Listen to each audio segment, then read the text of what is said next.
Eu quero convidar você a abrir a sua Bíblia comigo na carta de Paulo aos Efésios, capítulo 4.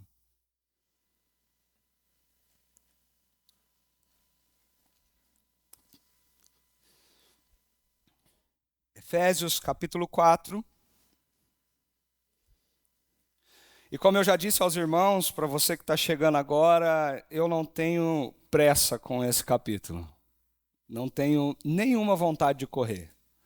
Por isso nós vamos bem devagarinho, para a gente poder absorver toda a profundidade do que está escrito aqui, nesses versos inspirados por Deus e que Ele trouxe ao nosso coração. Hoje nós vamos ler o versículo 25, e somente o versículo 25. Efésios, capítulo 4, versículo 25. Diz assim a palavra do Senhor. Ouça com fé o que Deus nos diz. Portanto, cada um de vocês deve abandonar a mentira e falar a verdade uns aos outros, pois todos nós somos membros de um mesmo corpo. Eu vou ler mais uma vez. Portanto, cada um de vocês deve abandonar a mentira e falar a verdade uns aos outros, pois todos nós somos membros de um mesmo corpo. Que o Senhor fale ao nosso coração, em nome de Jesus. Meus queridos, nós estamos nessa jornada, nessa trilha tão bonita, tão importante, tão impactante nas nossas vidas. Nós estamos aqui nessa série de mensagem que a gente chamou de Estamos em Obras. Por quê? Porque nós, como pessoa e indivíduo, assim como a igreja, o corpo de Cristo, estão em construção. Nós estamos sendo construídos dia após dia, passo após passo, a um grande monumento que Cristo edifica com a sua vida, com a sua presença, com a sua graça e com a sua misericórdia. Estarmos aqui é a evidência dessa grande construção. É a evidência do que Ele está fazendo no mundo através de cada um de nós, através de mim, através de você. Para isso nós estamos na carta de Efésios. E caminhando por ela, bem devagarinho, nós estamos entendendo e absorvendo a profundidade dessa mensagem para a nossa vida. A carta de Efésios, ela mostra o que realmente significa a igreja, o que é ser igreja. E se você se considera cristão, se considera igreja, você precisa absorver a mensagem dessa carta, porque essa carta fala de você. E nós estamos fazendo isso. No capítulo 1, nós vimos como Deus derramou as bênçãos dele sobre o seu povo desde a eternidade. Antes do mundo ser mundo, Deus nos chamou, Deus nos elegeu para essa bênção de sermos chamados filhos dele através de Jesus Cristo. Antes de tudo existir, Deus já tinha olhado para cada um de nós e derramado sobre nós a redenção do seu Filho. No capítulo 2, ele mostra o estado que nós estávamos, de onde nós fomos tirados e qual agora é a graça de Deus sobre nós, o que faz isso na nossa vida. Teologicamente, nós vemos como a graça, ela é algo maravilhoso de Deus e é de graça. Não é pelas nossas obras, não é algo que eu faço. A fé e a convicção do nosso coração vem através da graça de Deus pelo Espírito Santo. Nós vimos isso. No capítulo 3, o apóstolo respira e fala desse grande mistério, que é que Deus está fazendo, convergindo todas as coisas em Cristo Jesus e colocando tudo debaixo dos seus pés, toda a autoridade, todo o governo, tudo pertence a Ele. E esse é um mistério que antes estava oculto, que não era compreendido, que era uma sombra à luz do povo de Israel, mas agora é revelado a todos aqueles que creem. E hoje nós podemos olhar para a cruz, olhar para o túmulo vazio, olhar para Jesus e entender que mistério é esse. O mistério de um pecador inútil como eu ser alcançado pela graça maravilhosa de Deus. O mistério de Deus olhar para mim com todos os meus defeitos e toda a minha podridão e dizer: Leandro, você é meu filho e eu te amo, porque eu morri para te salvar. Esse é um grande mistério. Quando chegamos no capítulo 4, nós vamos deslumbrar vamos ficar deslumbrados pelo que Paulo nos coloca, porque ali ele vai nos mostrar o que entender tudo isso muda na nossa vida. Essa convicção faz o que com cada um de nós? E ele começa dizendo, nós somos um só povo, uma só família, um só corpo, é uma igreja só, é um só Senhor, é uma só fé, é um batismo só. É uma verdade que nos une, que nos faz ser quem nós somos. E por isso nós precisamos usar de todo o nosso esforço para que essa unidade seja manifesta nesse mundo que nós estamos, porque ela já existe. Mas a nossa tarefa como seres humanos que entendemos o Evangelho é fazer com que tudo isso seja visível ao mundo. Porque a partir do momento que o mundo vê o quanto nós nos amamos à luz do que Jesus é, o mundo vai ver Jesus em mim e em você. E Paulo diz, então a gente precisa entender que algo muda na nossa vida. Que muita coisa mudou. A gente precisa entender que uma mudança radical vem sobre nós. Nós precisamos entender que as coisas vão ser bagunçadas, vão ser tiradas do nosso conforto. Uma nova vida desponta e essa nova vida traz com ela muitas e muitas e muitas mudanças. Muitas convicções, muitos princípios e valores que são totalmente contrários ao que a gente está acomodado na nossa cultura. Muitas coisas vão falar de forma a entrar em choque com pessoas que você convive no dia a dia e que não possuem Deus nem Jesus Cristo no seu coração. Nós somos chamados a entender isso e entender o quão grande isso é na nossa história. No versículo 17 em diante, ele diz assim, nós vimos isso domingo passado, assim eu lhes digo, e no Senhor eu insisto. Se você entendeu tudo isso, você não pode viver mais como os gentios, que vivem na inutilidade dos seus pensamentos. Eles estão obscurecidos no entendimento e separados da vida de Deus por causa da ignorância em que estão, devido ao endurecimento do seu coração. Tendo perdido toda a sensibilidade, eles se entregaram à depravação, cometendo com avidez toda espécie de impureza. Paulo olha para a igreja e fala assim, todavia, queridos, não foi isso que vocês aprenderam de Cristo. O próprio Jesus ensinou alguma coisa para vocês. De fato, vocês ouviram falar dele e nele foram ensinados de acordo com a verdade que está em Jesus e somente em Jesus. Quanto à antiga maneira de viver, vocês foram ensinados por Jesus, dia após dia, nos seus ensinamentos e com a sua vida, a se despir do velho homem que se corrompe pelos seus desejos enganosos, a serem renovados no modo de pensar e a se revestir de um novo homem criado para ser semelhante a Deus, em justiça e em santidade, provenientes da verdade. E aí ele chega aqui e diz, então, portanto, diante disso, tem uma conclusão óbvia e clara que flui de tudo isso. Cada um de vocês deve abandonar a mentira e falar a verdade uns aos outros, pois todos nós somos membros de um mesmo corpo. Paulo está nos contando a beleza do que isso significa na nossa vida. Queridos, ouça isso com o coração. O Evangelho, ele traz perdão para você. Ele traz essa reconciliação com Deus. O Evangelho olha para você e diz, venha como você está. Venha como você está, porque eu amo você com os seus defeitos, com as suas características. Eu amo você do jeito que você é. Talvez você olhe para você mesmo no espelho e você não se ama. Você olha como eu sou um traste, mas o Evangelho diz, venha como você está. Eu te chamei do jeito que você está, porque eu tenho algo para fazer na sua vida. Mas o Evangelho, o amor de Jesus é tão grande que ele não pode te deixar como você está. E o amor de Jesus é tão grande que além de perdão e reconciliação, ele tem uma grande transformação para a nossa vida. E é ele que vai operar no nosso coração um processo maravilhoso. Um processo que vai durar todos os seus anos, um processo que vai todos os seus dias, é um processo.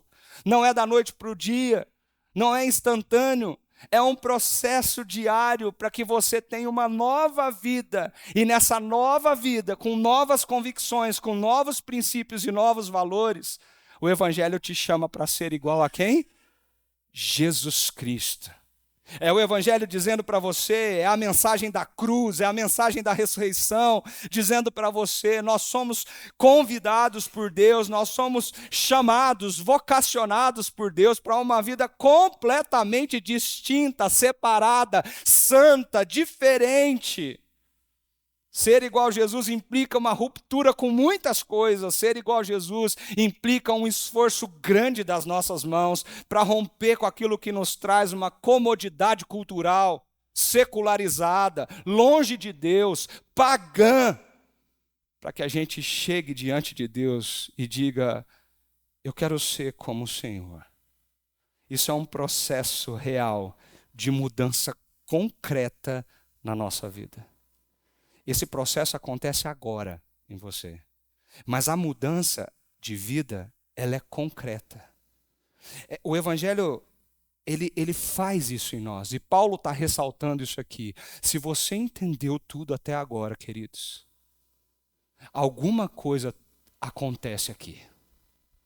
Existe um processo de mudança onde todos os dias nós nos deparamos com as realidades dos nossos desejos, das nossas vontades, do nosso coração, e nós chegamos em casa e nós precisamos tirar muitas coisas que ainda perduram nos nossos hábitos, nas nossas palavras, nas nossas falas, naquilo que a gente intenciona ao outro, nas nossas motivações, nas nossas atitudes, e todo dia a gente vai achando alguma coisa que ainda está suja e a gente precisa tirar isso. Não, isso não faz parte dessa nova vida. Eu preciso tirar esse velho homem que ainda deseja coisas contrárias a Deus. Eu preciso mudar, transformar a minha mente à luz da palavra de Deus. Eu preciso dela para transformar o que eu penso e fazer significado na minha vida. E assim, nos vestir de uma nova vida, de um novo homem criado em justiça e santidade à luz de quem? Jesus. Quando ele caminhou entre nós, era isso que ele estava nos ensinando. Era isso que ele estava mostrando com ele mesmo, era isso que ele estava fazendo. Ele estava dizendo para mim e para você o seguinte, a nova vida no meu reino é uma ruptura radical com um sistema sem Deus no mundo. A nova vida no meu reino é uma vida de graça, de amor, de misericórdia, mas, meus queridos, é uma vida de transformação. Nós não podemos simplesmente olhar para o Evangelho como graça, amor e misericórdia e dissociar disso a transformação que ele produz no nosso coração. Se o Evangelho é só amor, graça e perdão para você, alguma coisa está faltando nessa história na tua vida, porque a Bíblia nos mostra, se você entendeu quem Jesus é, querido, você está sendo radicalmente transformado de dentro para fora através da atuação do Espírito Santo. Todo dia, devagarzinho, ele está mostrando para a gente o velho homem que desponta, que precisa ser tirado. E o novo homem que precisa ser colocado nas nossas atitudes, nas nossas palavras, nas nossas ações. É uma mudança concreta. Ela é real. E como é gostoso quando você encontra alguém, essa pessoa olha para você e fala assim, nossa, como você mudou, cara. Como você mudou. Como é gostoso você parar e olhar para trás. E você olhar para si mesmo e dizer, olha o que Deus fez comigo. Como eu mudei. Como era tão difícil lutar contra isso, mas hoje parece que isso já não faz mais parte da minha vida. Eu nem luto mais porque isso já está dissociado de mim. Eu não tenho mais essa dificuldade porque o Espírito Santo trabalhou, me mudou, me transformou. É uma mudança linda. E essa dinâmica, querido, precisa ser entendida à luz do que Paulo está mostrando aqui para a gente, à luz do que a Bíblia fala. É um processo de substituição. Não é uma questão só de tirar o velho homem, porque se a gente ficar só falando de tirar coisas do velho homem, nós podemos cair num viés legalista perigosíssimo. Você começa a obedecer de uma forma cega e dizer, eu não posso, eu não posso, eu não posso, e aquilo não entra no teu coração, não transforma a tua vida, e tudo que vai gerar em você é uma prisão.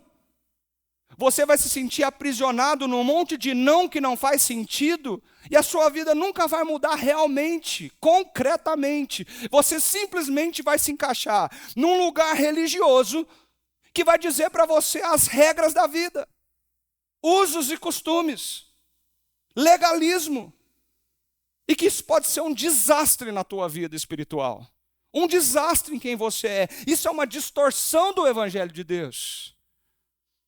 Não é só sobre tirar, é sobre se transformar, se renovar, é sobre substituir. Você tira o que o velho homem vivia e coloca no lugar aquilo que Deus deseja para você, aquilo que Deus quer de você. E se você tira algo e não coloca nada, alguma coisa vai ocupar esse lugar. Isso é a coisa mais lógica da vida espiritual. Tira Deus da sua vida e não coloca nada.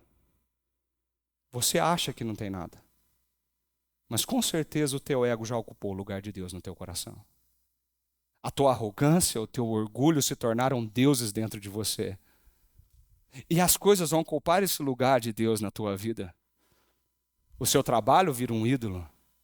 As pessoas se tornam ídolos. O dinheiro vira um ídolo. O reconhecimento se torna um ídolo, porque você não participou desse processo real de substituição, e isso é bíblico, isso é real, isso é evangelho. Você tira aquilo que não pertence a Deus, mas algo vem em substituição àquilo. Eu queria que você observasse que existe uma construção muito linda aqui para renovar o nosso pensamento nesse versículo e a partir deste versículo.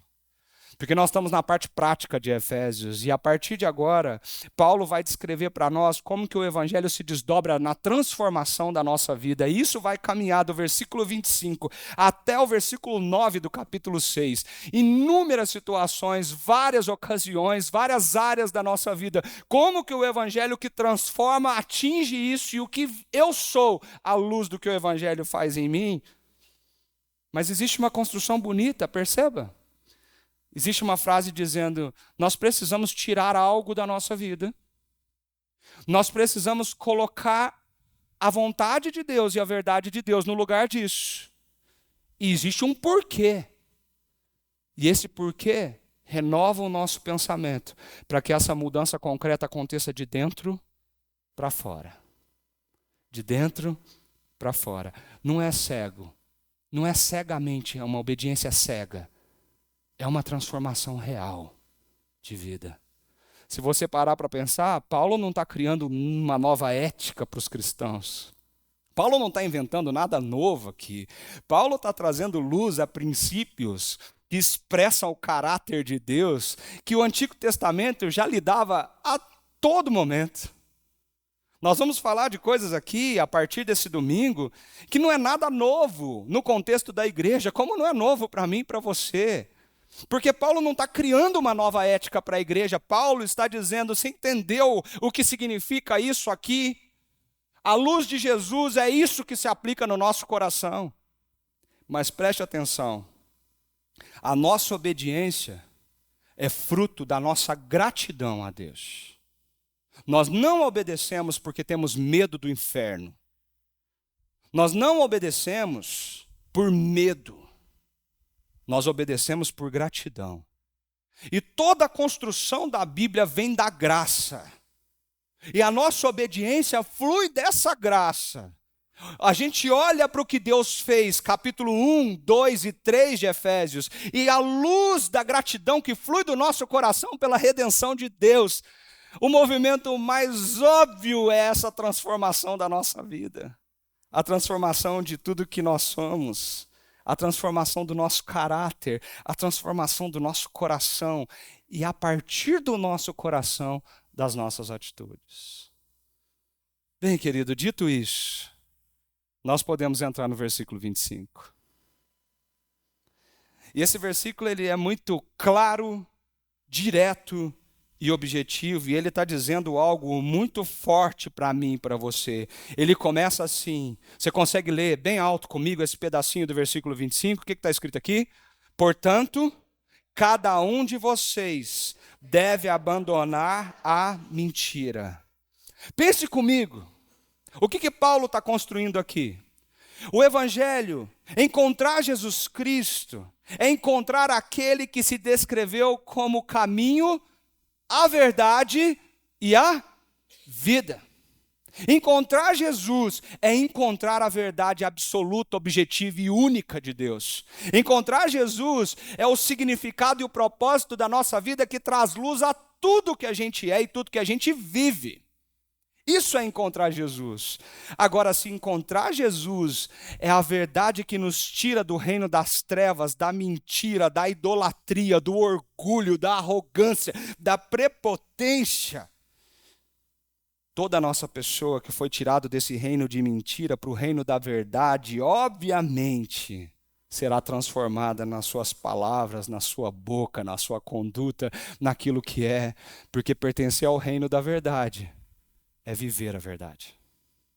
Não faz sentido você dizer eu sou cristão, eu carrego o nome da verdade de Deus sobre mim e viver uma vida de mentira. Não faz sentido você dizer que é crente em Jesus Cristo e deixar-se ser imerso nessa cultura de mentira, de falsidade.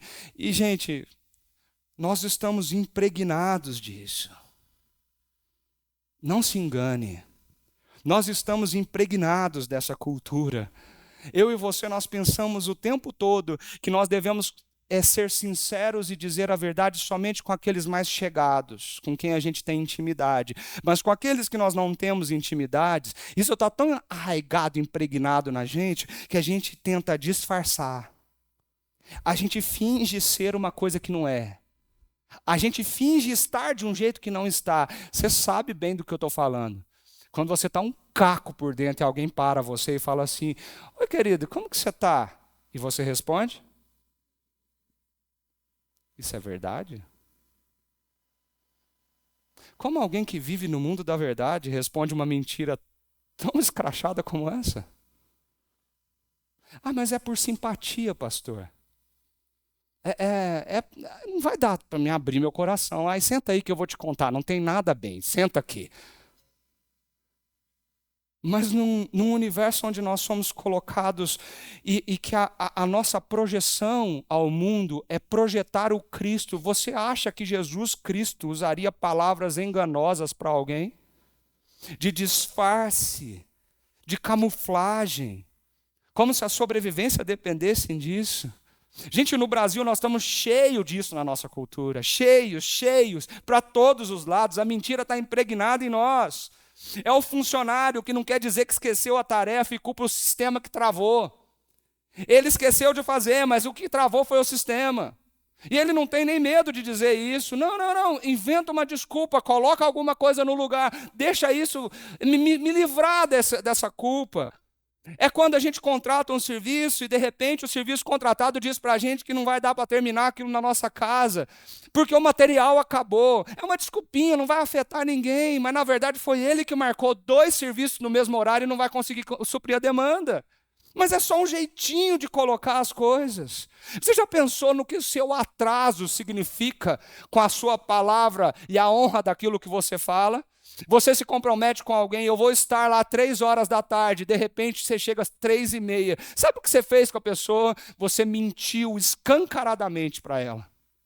Óbvio, imprevistos acontecem, mas existem muitas pessoas que usam de justificativas tolas para poder mentir como se isso fosse natural e normal.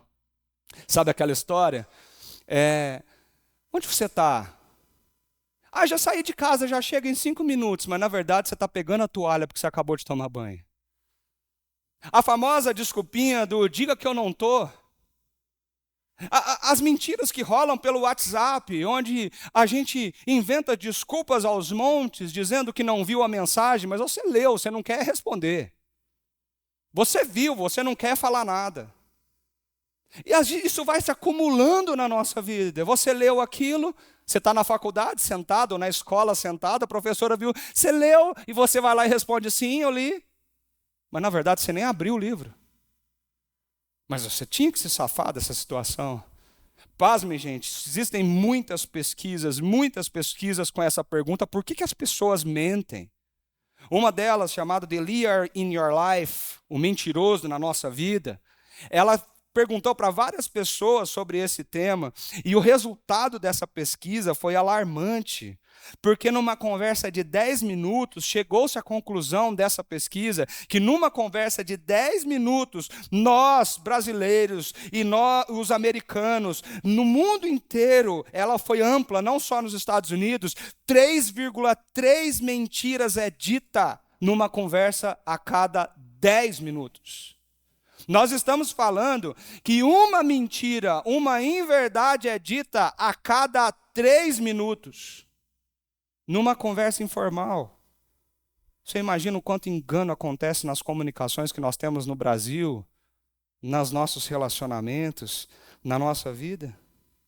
As pessoas, mesmo assim, nessa pesquisa responderam que mesmo assim, mesmo confessando a sua mentira, mesmo dizendo que mentem, elas afirmam que dizer a verdade é uma nobreza. É um princípio muito importante. É uma das virtudes mais importantes da vida. Nós sabemos disso. E eu tenho certeza que se eu te perguntar, você vai dizer sim, pastor. Dizer a verdade é algo imprescindível. É a base de um relacionamento. É a base das relações. Dizer a verdade é inegociável. Então por que você mente? Então por que você inventa justificativas fraudulentas? Por que você levanta desculpas? Por que você usa as suas palavras de forma a enganar pessoas e até o seu silêncio é capaz de mentir? Por que as pessoas mentem, queridos? As pessoas mentem porque elas têm um problema de identidade. Nós queremos ser ou queremos mostrar que somos alguém que nós, na verdade, não somos. Nós temos esse problema em nós de tentar expressar algo para alguém, ou nos esconder de alguém, ou esconder algo de alguém. E a mentira flui como se fosse altamente justificada e normal. Nós estamos com medo de alguma coisa. Nós estamos com medo das consequências que a mentira trará para a nossa vida. Eu dizer aquilo vai acabar com a minha amizade. Se você errou, admita. Peça perdão. Trilhe o caminho da graça ensinado por Jesus Cristo. Mas não invente desculpas. Mas nós temos medo. O que vão pensar de mim? O que vão falar de mim? O que as pessoas vão olhar e ver em mim? Mas nós mentimos também, enganamos também, somos falsos por um desejo de vantagem. Nós queremos ser melhores e contamos coisas que não são reais. Nós queremos estar como pessoas maiores e nós contamos coisas que não são reais.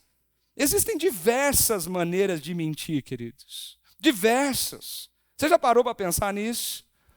Você pode mentir dizendo algo que não é verdade. Essa é a mais escrachada, o jeito mais fácil, o jeito que a gente faz o tempo todo. Você diz alguma coisa, mas aquilo não é verdade. Ah, mas eu não disse. Eu escrevi. Me poupe, né? A gente fala, a gente verbaliza, a gente escreve, a gente engana com as palavras que nós usamos. Mas nós também podemos ficar quieto quando nós deveríamos dizer. Nós podemos silenciar quando a verdade deveria ser dita. Nós deveríamos dizer alguma coisa e para enganar alguém, ou enganar o sistema, ou enganar o governo, ou enganar as pessoas que estão à nossa volta, nós não dizemos o que deveria ser dito. Nós nos calamos, mas a nossa motivação é mentirosa e falsa. Nós omitimos a verdade, já viu aquela história? Adolescente gosta disso, porque quando eu tinha lá meus 12, 13 anos, eu achava isso o máximo. Sabe o que a gente fazia quando tinha 12, 13 anos? A gente chegava para a mãe e contava meia verdade. E aí eu ainda virava para minha mãe e falava assim, eu não menti. Eu só não contei a verdade inteira. E a gente omitia aquilo que precisava para se safar, para se sair bem na situação. E a gente faz isso com o propósito de quê? De enganar. A mentira pode estar sendo vivida por você agora. Talvez não nas suas palavras, não no seu silêncio, nem na sua meia-verdade. mas talvez nas coisas que você esconde dentro de você e finge ser uma pessoa que você não é. Você não é verdadeiro, você não é transparente, a mentira pode estar nos cercando por todos os lados. Queridos, sempre que tentamos enganar alguém, de alguma forma, seja qual for ela, nós estamos praticando a mentira e a falsidade. Isso é muito sério para um lugar onde Paulo está dizendo, você entendeu o que significa Jesus Cristo morrer por você? Você entendeu o que é o Filho de Deus vir cá derramar todo o seu sangue naquela cruz para salvar você da condenação, para que você viva uma vida que brilhe e testemunhe a realidade do que Deus é, da graça e do amor de Deus. E a realidade do que nós vivemos é uma mentira, é uma farsa, é um fingimento. E nós somos ótimos em fazer isso. Nós somos muito bons nisso tudo, mas isso não condiz com o que Deus é. Isso não condiz com o que Jesus Cristo é, com o caráter de santidade e justiça de Deus. Cristo tem liberdade para nós em todo esse processo. Cristo quer nos libertar de tudo isso. Você foi tirado desse reino de mentira e de treva, e colocado no reino da luz, da graça, do evangelho que transforma a nossa vida. E Paulo nos mostra isso dizendo, o primeiro passo é o quê? Se despir dessa mentira. O primeiro passo é uma luta radical do nosso coração contra toda e qualquer espécie de engano que flua da nossa vida. O texto é muito claro dizendo, portanto, uma vez que vocês entenderam isso, cada um de vocês deve abandonar a mentira. Nós precisamos abandonar a mentira. O que ele quis dizer com isso? A construção aqui do verbo é, não continuem a mentir uns aos outros, não vivam mais assim, não continuem fazendo isso como vocês estavam acostumados a fazer. Se era normal antes, parou de ser normal agora. Se você vivia num reino de mentira na sua vida, agora você não está nesse reino mais. Jesus Cristo te tirou desse lugar. E você vive a verdade agora. Então pare de viver como os gentios. Pare de viver como você vivia antes de Jesus Cristo. Pare de se moldar nessa cultura que vai dizer para você, você é brasileiro. Você tem um jeitinho de resolver as coisas. E esse jeitinho é perigoso, e tem gente que se orgulha disso, mas esse jeitinho é carregado de mentira, de engano. É carregado de uma corrupção que às vezes até é aplaudida por todos nós, porque o brasileiro tem um jeito de ludibriar as coisas, enganando o sistema, o governo, a polícia, as contas que você tem a pagar.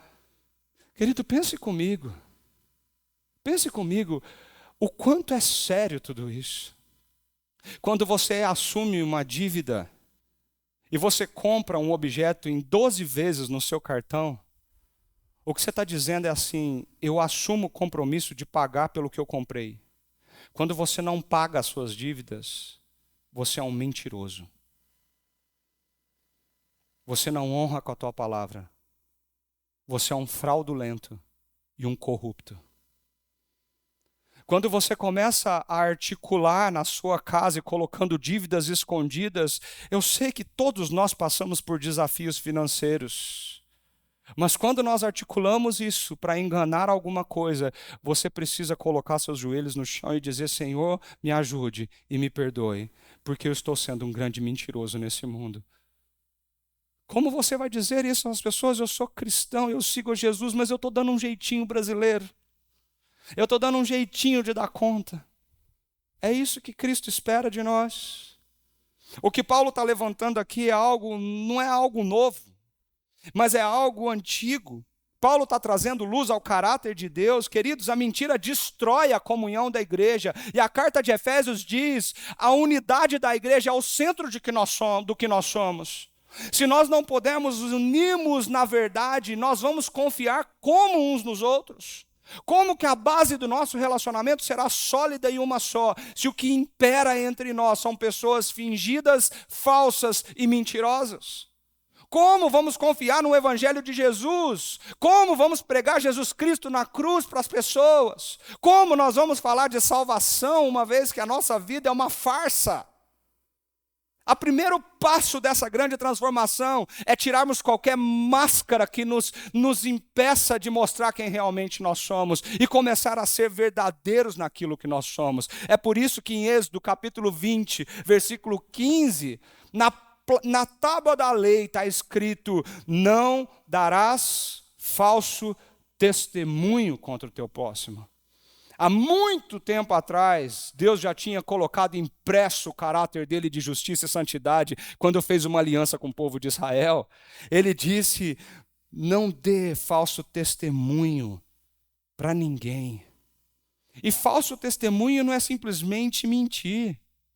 Falso testemunho é a ideia de alguém diante de um grande tribunal e que as suas palavras ou o seu silêncio, a sua verdade completa ou a sua meia-verdade pode condenar alguém à morte. É um tribunal colocado sobre você de forma que o juiz está te olhando e ele está acreditando naquilo que você fala, e o que você vai falar pode decidir a vida de alguém. Esse é o sentido do peso do que você está colocando aqui. Falso testemunho é as suas palavras sendo acreditadas como verdade. Mas será que elas são? Porque se elas não forem isso, é uma testemunha falsa para a acusação de alguém. Nós damos falsos testemunhos de várias formas. Nós contamos meia mentira, nós nos calamos. Nós enganamos as pessoas quando falamos delas sem saber se aquilo é verdade ou não. Nós temos a audácia de dizer coisas a respeito de um irmão sem saber se aquilo realmente, de fato, é uma verdade. E você pode ser um grande megafone da mentira que o diabo está inventando. É muito sério isso. É muito sério o que Paulo está colocando para nós aqui, dizendo: o caráter de Deus não é assim. Em Jesus Cristo nós vemos isso muito claro. Qual que é a narrativa de Jesus a respeito disso? Jesus diz lá em Mateus capítulo 5, versículo 37, seja o seu sim, o seu não, o que passar disso vem de quem? Do maligno. Que o seu sim seja sim, que o seu não seja não. O contexto desse texto aqui é os votos e os juramentos que nós fazemos. Jesus disse: não jure falsamente, cumpra o juramento que você fez diante do Senhor. Não jurem de forma alguma pelo céu, pelo trono de Deus, pela terra. Não faça isso, porque isso era um costume comum ali entre os judeus. E Jesus falou assim: pare com isso. Não jure pela sua cabeça, pois você não pode nem tornar branco ou preto um fio de cabelo que você possui. Eu não consigo segurar nem os cabelos na minha cabeça, gente. Como é que eu consigo jurar por eles?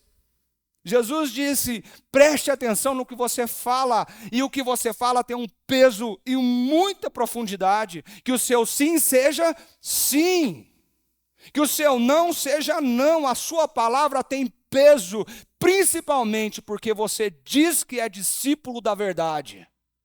Você diz que é filho do Deus justo, santo e reto. Você diz que segue o que Jesus nos ordena. Como a mentira pode ocupar os lábios e a vida de alguém que segue a Jesus Cristo? Em toda a Bíblia, a mentira é associada à corrupção que começou com o diabo. E ele é chamado o pai da mentira. Quando agimos de forma falsa, de forma fingida, e promulgamos de mentira, nós estamos agindo segundo o pai da mentira e não de acordo com o pai da verdade. Você já pensou isso na tua vida? Você já parou para pensar isso? Colossenses, Paulo fala assim: não mintam uns aos outros, visto que vocês já se despiram do velho homem com essas práticas que pertenciam a ele. Não faz sentido, gente, nós, discípulos de Jesus, em hipótese nenhuma, carregar a mentira nos lábios. Não faz sentido você inventar mais desculpa no seu trabalho. Não faz sentido você começar a inventar coisas que não são verdades nas mensagens que você manda no WhatsApp. Não faz sentido você republicar ou repostar no seu Instagram uma farsa que não é você, ou que são palavras mentirosas sobre a vida e aquilo que você crê. Não faz sentido você olhar para alguém e dar um sorriso tentando enganá-la, enquanto você o que ocupa no teu coração é ódio, rancor e mágoa.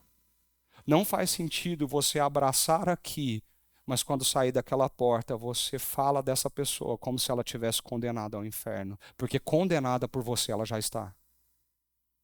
Não faz sentido carregarmos a verdade e continuarmos vivendo assim. Paulo disse: o evangelho traz perdão. Cristo nos liberta disso. E o primeiro passo é você começar a olhar para a tua vida e se despir de tudo isso. Isso vai exigir de você esforço. O começo desse capítulo é assim: esforcem-se. Esforcem-se. Esforcem-se para manter a unidade da igreja. E o primeiro esforço que nos é exigido é você olhar para a tua vida e tirar qualquer resquício de mentira e falsidade que habita em você. O que você talvez precisa fazer hoje com tudo isso?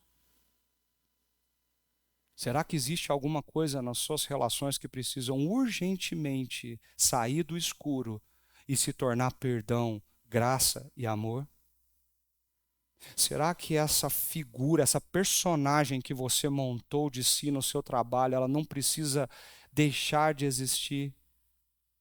Cuidado com as conversinhas políticas que querem ludibriar as pessoas, escondendo as coisas, escondendo a verdade, trazendo engano. Será que nós temos vivido e praticado isso?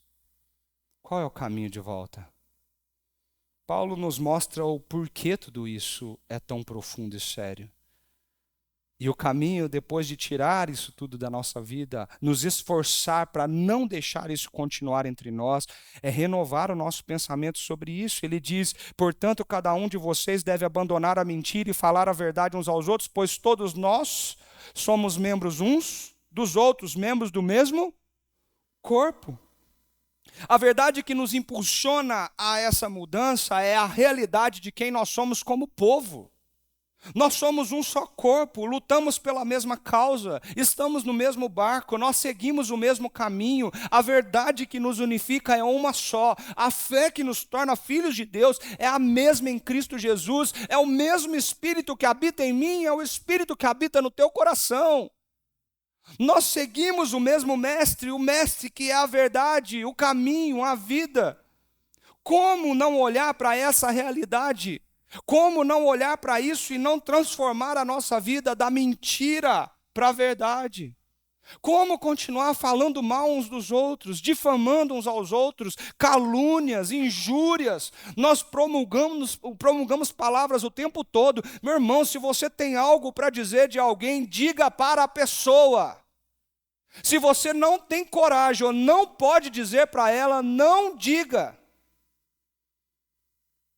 Bote o teu joelho no chão, ore para o teu coração, peça perdão para Deus e diga: Senhor, tem misericórdia de mim, porque o julgamento que eu estou fazendo contra o outro é muito sério e é grave. Nós precisamos olhar que nós estamos unidos em Cristo Jesus, e se um sofre, todos sofremos. Se um é condenado, todos somos condenados. Se o nome de Jesus é envergonhado depois daquela porta, todos nós estamos envergonhados. É por isso que Paulo fala: pensem nisso, nós somos um só corpo, nós somos unidos pela mesma redenção, a mesma reconciliação, o mesmo perdão, o mesmo amor. Não se julgue maior, não se julgue melhor. Jesus disse: não julgue o teu próximo, ame o teu próximo. Nós precisamos ressignificar tudo isso no nosso coração, e nós precisamos entender que não há espaço para mentira e falsidade dentro de um contexto de unidade. Não há espaço para mentira e falsidade dentro de uma família unida que confia um no outro. A confiança precisa de um terreno sólido. E o terreno é amor, é graça, é bondade, benignidade, é mansidão, é humildade. São os frutos do Espírito Santo produzido na nossa vida todos os dias. Esse é o terreno para a confiança da relação que nós temos aqui como filhos de Deus. É incompatível com a mentira, queridos. É incompatível. É incompatível dizer eu sou filho do Deus que é a verdade e ser um falso e um mentiroso. Isso não expressa o caráter de Jesus. Não expressa o caráter de Deus. Então o que a gente precisa fazer? A gente precisa tirar todo o resquício do velho homem que vai te impulsionar a mentir, que vai te impulsionar à corrupção, que vai te impulsionar para o engano e vai te tentar convencer, o seu coração mesmo vai tentar te convencer que é um caminho muito mais fácil você contar essa mentira, essa desculpa, do que dizer a verdade e sofrer as consequências. E você vai ter que lutar com isso todo dia e tirar isso da sua vida. E tudo isso vai ser feito à medida que você transforma o teu pensamento, entendendo o que de fato Deus é em você. O caráter de Deus que está sendo formado em você, a justiça, a santidade. Você pode se perguntar, Jesus faria isso que eu estou fazendo? Jesus falaria isso que eu estou falando? Jesus trataria esse irmão dessa forma? E agora nós substituímos esse engano pela verdade de Deus e a verdade nos relacionamentos, a transparência daquilo que o nosso coração é. O texto diz, cada um de vocês deve abandonar a mentira e falar a verdade. Nós somos chamados a um movimento da verdade. Você precisa tirar esses resquícios antigos do velho homem e colocar a verdade de Deus, a sinceridade, a confiança, a transparência no teu coração. Mas como nós fazemos isso? Eu não sei se você se lembra, mas há poucos versículos, Paulo nos fala assim, segui a verdade em amor. A verdade jamais pode ser negociada, mas ela nunca pode vir sozinha. A instrução bíblica é que essa verdade seja pautada, consolidada, através do amor. E quem nos ensina sobre amor, gente? Jesus Cristo. Ele foi capaz de morrer pelo amor, com amor, expressando o amor. Como eu faço isso, pastor? Seguir a verdade em amor. Você precisa entender que nós somos instrumentos de bênção e de redenção para a vida das pessoas. Você precisa entender que as suas palavras precisam trazer a pessoa de volta para Deus. Mateus capítulo 18 fala, se alguém tem alguma coisa contra você, vá e converse com essa pessoa. Não é vá e fale dessa pessoa, fofoque dessa pessoa, calunie essa pessoa. Não, Mateus, a instrução de Jesus é vá, senta com essa pessoa. Mas a frase que eu queria destacar ali em Jesus é que ele fala assim, se o teu irmão te ouvir, você ganhou o teu irmão. O objetivo das nossas palavras e da nossa verdade é ganhar de volta o nosso irmão. É trazer de novo, é trazer para perto. É falar a verdade não para humilhá-lo, não para diminuí-lo, não para colocar ele numa posição inferior a você, não para fazer julgamento da vida dele. É falar a verdade para trazê-lo para perto, para trazê-lo para si mesmo. E se por um acaso as suas palavras são mentirosas por você mesmo, a atitude de Jesus que Jesus nos ensina é arrependa-se. Encare as consequências do que você fez. Assuma os seus erros. Por isso que essa carta nos convida a não sermos mais como crianças, mas crescermos em maturidade.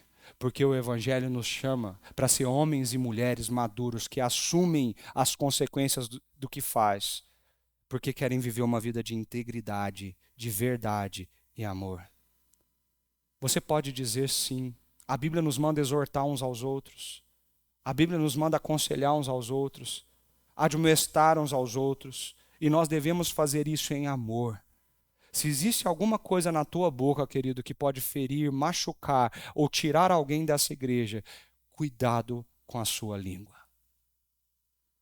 Porque você pode estar até com a verdade, mas está lhe faltando amor. Você precisa olhar para o teu trabalho, o teu ambiente de trabalho e entender: o que eu vivo aqui é a verdade do que está acontecendo, ou eu sou obrigado a contar mentiras para me manter aqui? Como um discípulo de Jesus vai se submeter a um reino de mentiras, mesmo que isso lhe custe o trabalho? Mesmo que isso lhe custe algumas coisas. Nós somos chamados para ser os proclamadores da verdade. Provérbios capítulo 6 diz assim: há 6 coisas que o Senhor odeia. Preste atenção.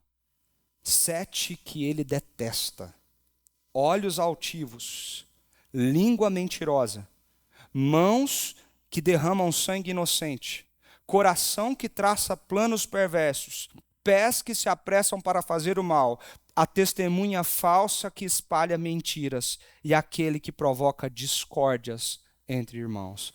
A palavra de Deus diz: Deus odeia isso. Se nós estamos falando do Evangelho, a graça, o amor de Jesus, nós precisamos olhar para isso como algo urgente para a nossa igreja, para a nossa vida. E quando eu digo nossa igreja, não estou dizendo igreja presbiteriana de Itatiba, eu estou dizendo igreja evangélica brasileira, igreja cristã mundial. Nós precisamos entender que o Evangelho transforma o nosso coração. Sabe como Paulo conclui um primeiro bloco dessa série de instruções? Ele diz assim: não entristeçam o Espírito Santo de Deus, com o qual vocês foram selados para o dia da redenção. Queridos, nós somos chamados para ser o templo do Espírito Santo. Ele habita em nós. Se a nossa vida é uma farsa e uma mentira, uma rede de fofoca e calúnia, se a nossa vida é pautada nos julgamentos que fazemos das pessoas, qual é o ambiente que você está entregando para a habitação do Espírito Santo? Se Ele quer transformar você, se Ele quer fazer isso em você, você precisa olhar para a realidade desse texto e dizer: a tristeza do Espírito Santo, a tristeza de Jesus não pode ser algo presente na minha vida. Eu preciso tirar essa roupa suja, eu preciso tirar isso de mim.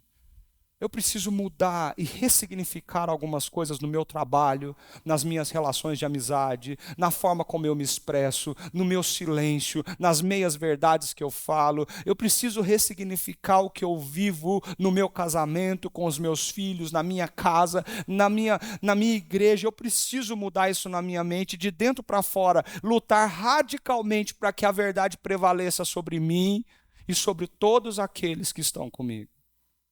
A Bíblia é muito claro: não entristeçam Jesus, o Espírito Santo de Deus, com os quais vocês foram selados pela redenção. É um amor imenso que salvou cada um de nós da condenação. Nós não podemos responder com ingratidão da mentira. Nós devemos responder com a gratidão do nosso coração pela verdade da nossa vida. Jesus diz assim: a boca fala do que está cheio o coração. Os dedos digitam do que está cheio o coração. O que nós temos proclamado com a nossa vida? Um puritano do século XVII escreveu a seguinte frase: nós conhecemos os metais pelo som que produzem e os homens por aquilo que falam. As nossas palavras possuem muito peso e Deus leva muito a sério as nossas palavras.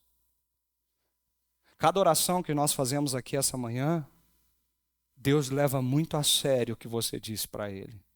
É por isso que Jesus fala: é preferível você não votar do que você votar e não cumprir. Ou não faça promessas nenhuma.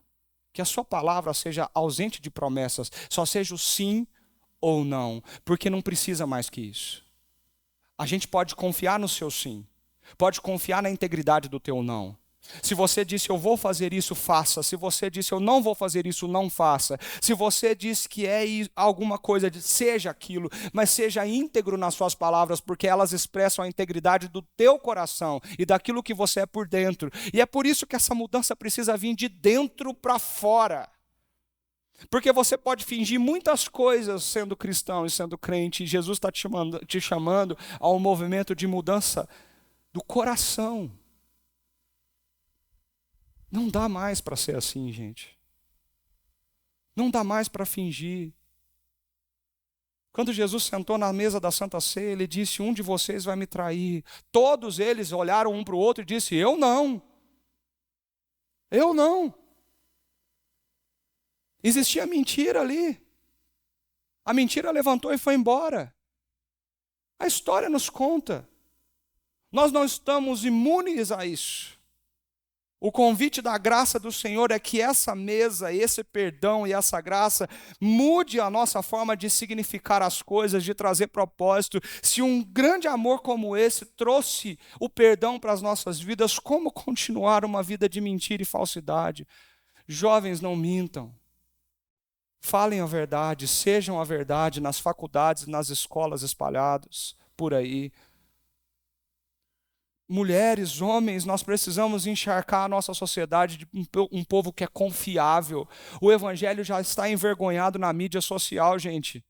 A igreja virou chacota na boca de quem não tem Deus no coração. Se nós não mudarmos a realidade disso, o nome de Jesus vai continuar sendo envergonhado pela igreja. E ele nos chama a mudar a realidade, e essa mudança começa em mim e em você. Seja íntegro, seja verdadeiro, seja honesto, fuja de qualquer corrupção, descarte isso da sua vida, seja de um plano clandestino que você contratou de televisão, a qualquer outra coisa que seja uma corrupção de sonegação ou coisa mais séria. Não aceite isso na sua vida. Não aceite vias de trabalho injustos e desonestos. Não aceite nada na tua vida que degrina a imagem do outro. Proteja e zele pela imagem do outro. É isso que o 9º mandamento traz para nós. A proteção da honra do irmão, como expressão do caráter de Deus. Se você tem alguma coisa para falar para alguém, fale para alguém com o caráter de ganhar o teu irmão, de trazê-lo para perto em amor e em verdade. Cuidado com as suas palavras. Cuidado com a tua vida.